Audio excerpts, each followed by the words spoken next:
কি ব্যাপার, কি হলো? তাহলে কি করবো?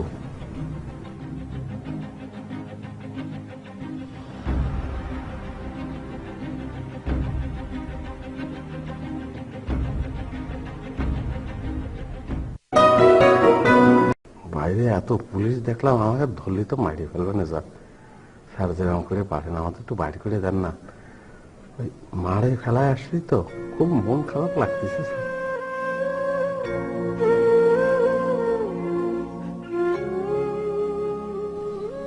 মাকে ফেলে এসেছো? কোথায়? হাসপাতালে ফেলে আইছি স্যার। হাসপাতালে? কোন হাসপাতালে? ওই ঢাকা মেডিকেলে। কেন? কিডনি আছে না, তো দুটো কিডনি মার নষ্ট হয়ে গেছে।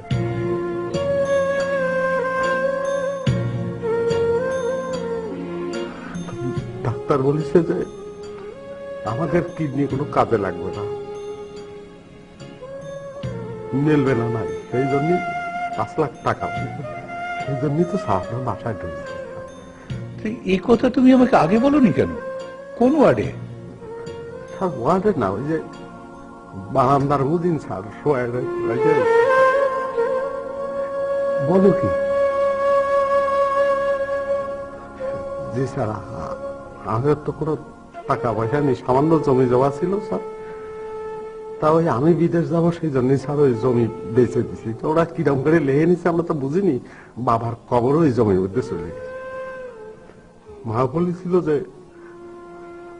তার কবরটা যেন বাবার কবরের পাশে দেওয়া হয়। মা মরে গেলে মার কবর ক্লিয়ার করে দেবো, করে দেবো স্যার। মার কবরটা স্যার করে দেবো স্যার। স্যার একটু বাড়ি করে দেন স্যার। স্যার মার কবর করে দেবো।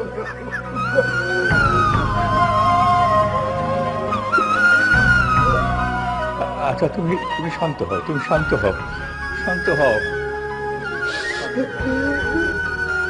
তোমার মার সব দায়িত্ব আমি নেব।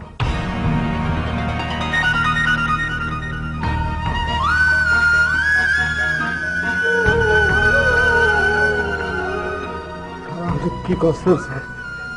বলছি তো, তোমার মার সব দায়িত্ব আমি নেব। তোমরা পুলিশের কাছে গিয়ে সারেন্ডার করো।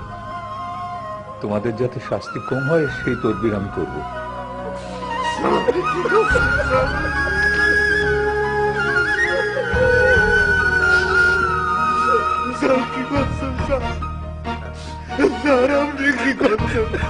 চুপ করো, চুপ করো, চুপ করো। যাও, পুলিশের কাছে সারেন্ডার করো। আমার বাঁধনটা খুলে দাও।